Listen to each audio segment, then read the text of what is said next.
Namaste, I am Anjana Somani. I am the curator of Flowing Heritage, the Indian water narrative. My journey began when Arthshila invited me to curate a craft art show, and somehow the first theme that came to my mind was water. So I decided to divide it into three different perspectives. The first floor was the historical perspective, second floor was the art history, and the third was the mobile narrative perspective. So on the first floor, we chose a bauli, a step well. In India, even arid lands saw flourishing civilizations, perhaps possible with the ingenious step wells. They have always fascinated me as a space where community, devotion and architecture flow together. This multisensory space reimagines the step well through sound, scent, shadow and form, layered, meditative and theatrical. A collaborative gesture conceptualized by Ria Susan John with spatial design by Aparna Nambiar and Abhay Narkar of Studio Vertex and anchored by Yatin Pandya's deep knowledge of step wells. It begins with an evocative film by filmmaker Taruna Khatri capturing the light, carving and living spirit of the Adalat step well. Senses get activated, the scent of petrichor to stir memory. Hidden apertures reveal miniature-style drawings of baulis, kunds and ghats, echoing ancient water wisdom. If you listen closely, the walls begin to speak, folk tales murmuring through time. Two more films by Taruna deepen the experience, one tracing symbolism, the other the engineering marvel and sustainable genius of these structures, much ahead of their times. Artist Rutva Joshi's contemporary works in stone and wood reflect water's movement, minimal, grounded and poetic. And finally, Step In to Step Out, a sound installation by Ria and sound artist Kaushik Manikandan. A 7-minute journey transforms the space into a stage where you become the wanderer, the actor, the witness.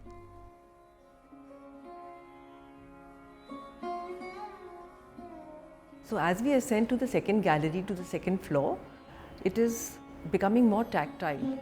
Gallery 2 shifts the focus to fertility, sustainability and the sacred. It's an invitation to pause and ask, to reflect on how ancient wisdom can inform today's environmental questions. Here the birthing goddess Lajja Gauri is paired with the bija or seed, together speaking of cycles, creation and continuity. The film Lajja Gauri, an iconological study, came from many long conversations with Professor Naman Ahuja. It traces the goddess's origins through archaeology and ancient Sanskrit texts. It connects water, fertility and sacred form. Filmmaker Richa Sahai with the team at Black Iris bring it to life, rooted in text yet deeply visual and visceral. We then encounter a quiet photo series Is Ghat Antar by photographer Bandeep Singh. I was immediately struck by its intimacy, portraits where pot and the human form merge, clay, body and water become one. Step Into Bija, a womb-like earthen installation by the Made in Earth Collective in collaboration with Studio Babel. Crafted with raw earth, husk and straw, this travelling structure felt like a natural home for this gallery, inviting you to pause and reflect, a space where ecology, design and culture meet. We finally encounter body ornaments, wearable sculptures first shown in Milan. Each made from humble natural materials, loofah, lantana, water hyacinth, sisal and erica sheaths transformed by hand and tradition. They are meant to be touched, worn, lived with. Everything here is rooted in the body, the earth and the seed. Hopefully it will stir something within you.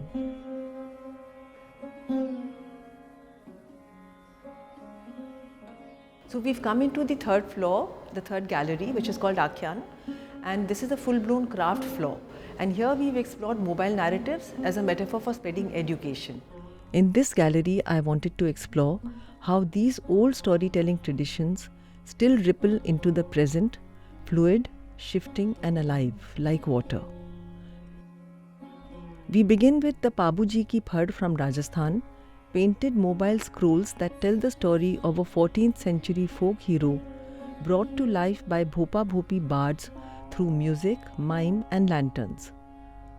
I remember watching Phad artist Vijay Joshi mix stone pigments.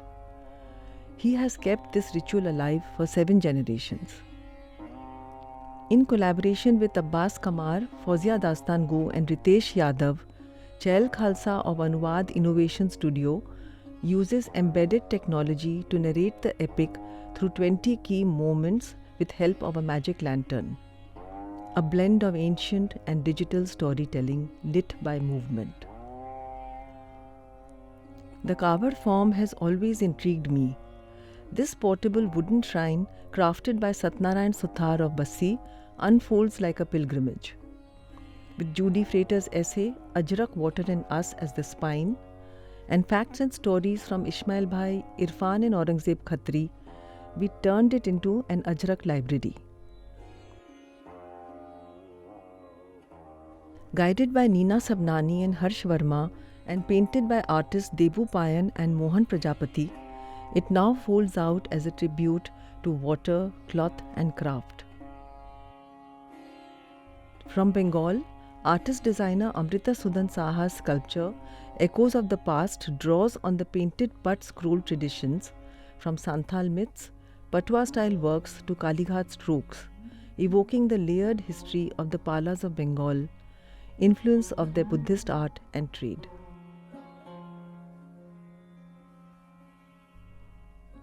In Telangana, D.V. Vaikuntam's Madal Puran scroll honors Madal, the washerman folk hero. The sculptural reimagining Neeru was a joyful collaboration.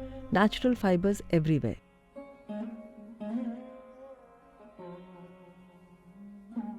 Shama Pawar brings together Cheriyal and Kinhal artists Rakesh, Vinay and Santosh Kumar Chitrakar along with artisans of the Kishkinda Trust. What they built is robust, rooted and very much alive. And then there's Matani Pachedi, portable cloth shrines from Gujarat that celebrate water goddesses. Chandrakant Chittara's painting quietly fills the space.